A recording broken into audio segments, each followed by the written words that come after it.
I understand the next financial review members wish to debate is the financial review of the Ministry of Social Development.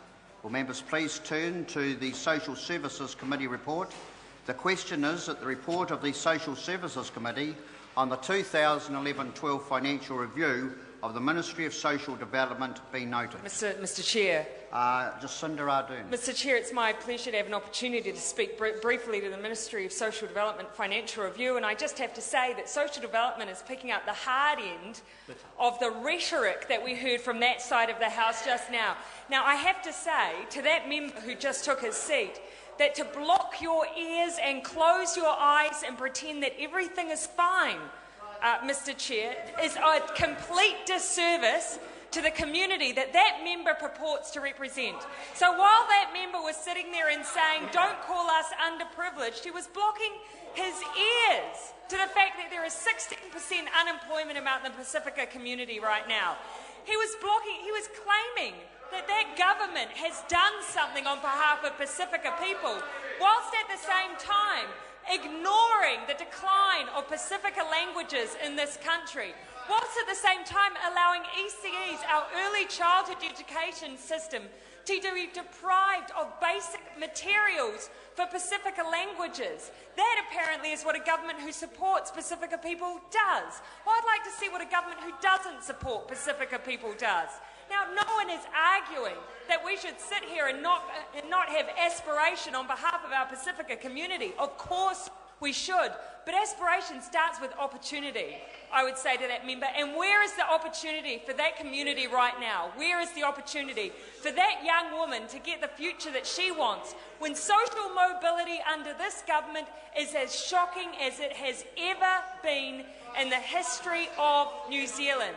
The gap between rich and poor in this country is wider than it has ever been. Now, you tell me that the Pacifica community, under those circumstances, the Māori community, any community under those circumstances, has the ability to move through the social mobility that New Zealand prides itself on when gaps like that exist. We have all the research and the evidence in the world to back up what we're saying on this side of the House, that if you want to support communities, and social cohesion, one of the things you need to be mindful of is the growing gap between the rich and the poor. And that side of the House might be quite content for the Don Elders of this world to sit at home earning a bucket load of money for doing absolutely nothing, while sole parents in this country struggle on $293 a week raising children.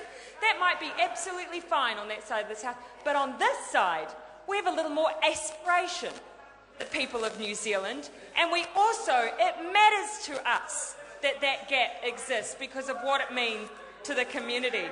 Because if we want to look at what's happening within social development, we should start with inequality. We should start with the plight of the unemployed and those 16% of Pacifica community who can't get work.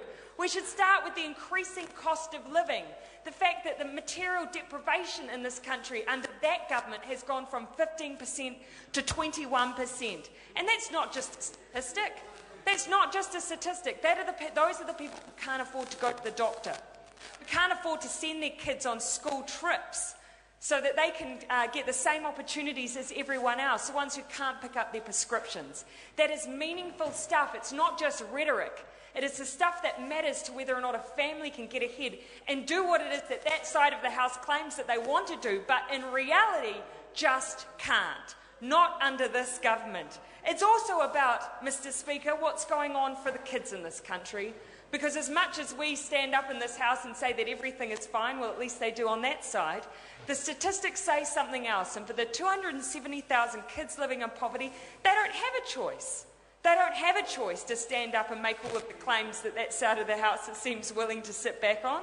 They're the ones who are going to suffer if we don't invest in the early years. They're the ones who not only suffer the health effects of poverty down the track, they suffer the educational effects as well. If this government wants to make a difference to those kids, it would be addressing child poverty. And they can talk about targets as much as they like. They talk about them in education till the cows come home, but will they set a target on poverty? Will they set a target on poverty? They won't even agree to measure it. They won't even agree what a measure is, even though the international community is pretty clear on it.